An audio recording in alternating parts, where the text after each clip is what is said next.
Hey doing, folks? Welcome to the GM's Alcove. Got some excerpts from my last session of Pathfinder 2E for you. I'll just give you a little taste of what's going to be coming to the channel soon as I show full episodes of our adventures in Galarian. This is the Beginner Box 2nd edition. It's for new players, which is most of my current players. We're also using Foundry to run the game sessions, as opposed to Roll20. Much better application, I think, is Foundry, and you'll see some of that in the gameplay. And this is all from the perspective of the game master. That's all the locations of creatures and traps. Sheets will pop up on the screen. You won't normally see these when I actually show the full episodes. And of course, players don't see any of this stuff. They just see the tokens and the maps from the perspective of their particular character. So it's all good fun. Let's check it out and see what's going on in Menace Under Otari. All right. You duck behind the cover, and you peer around. You can see them. You can just make them out, these lizard guys that you were fighting before earlier. They don't seem to notice you at the moment. However, two of them begin to move forward, and you do see them disappear out of sight, Ramirez. They're coming to the left. And trying to flank. I'm going to move them both. They're flanking us.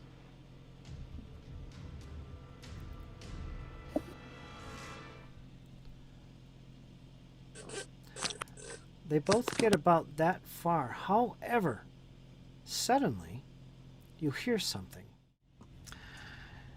You hear these creatures moving forward, and suddenly you hear from the left, there's this sound of metal on metal, and then suddenly you hear this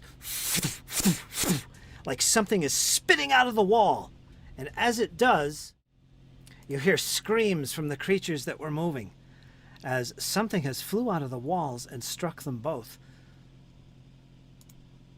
Wow. Like we got company. Like as if it was some kind of trap. They triggered a trap. It would seem so.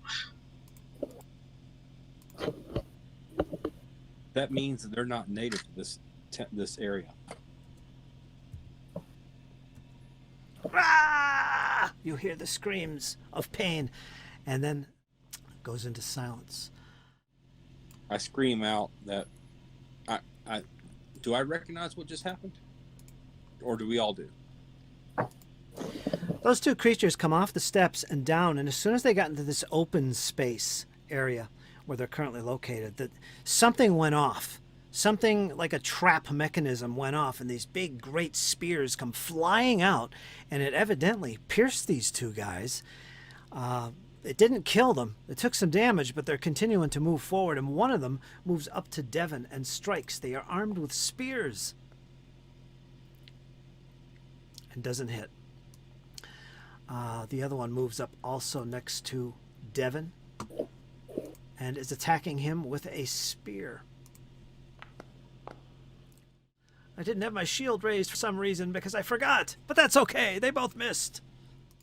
Next up is going to be Devon at the tail end of this turn. He's got the torch going. He's going to advance forward. There's more of them, I know it. And he advances forward. There they are. He's 10 feet, 15, 20. He gets to the top of the steps and suddenly comes to a halt and raises his torch hand up in the air. Curses! The brute has some trap in front of him.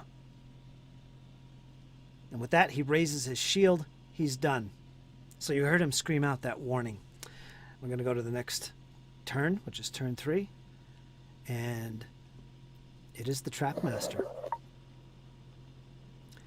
And Devon sees what he's doing. You guys can't see this. You're down below. But he seems to be doing something up there, kind of crouched down and kneeled. And with that, it goes to you, Barrick. What would you like to do? You heard the warnings from Devon as he went up the steps and froze. Something about traps. Well, no, I keep the spell concentrated, so I will be having one less action for now. But I think Beric would go to see what's going on with Devin. So he will move, and I think it was up to 20 feet his speed. I can check. I'll remain here with my bless, and All right, so for the last you action, sustained. That's your first action to sustain. yeah, it was my first action, and then second one was moving, and third one is to reload my sling. Yeah, I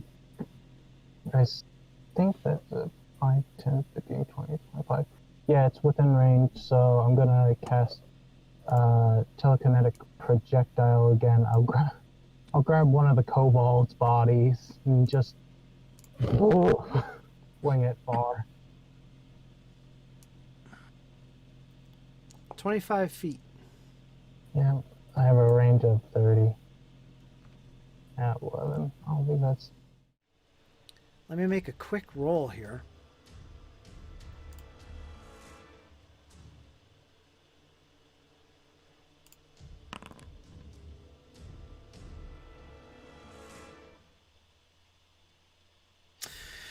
With a crashing noise, this trap, this little snare-like trap with teeth like a bear trap, imagine that, slams shut around the torch. The torch remains lit. It's currently located in that square, but that trap is no more. All right, that center trap has been activated. It is no more.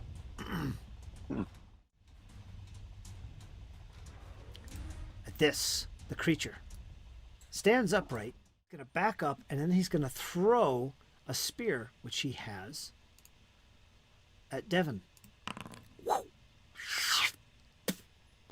And it nails Devin. He's got a raised shield. Okay, he's got armor class 19, but he hits. So Devin takes some damage. Not a critical. I could use Yes, you reaction spell to take off 3 damage. All right. Thank you very much. And you take 3 because of that, right? Yes. All right, so give yourself -3 hit points. And Devin is only going to take half damage in this case.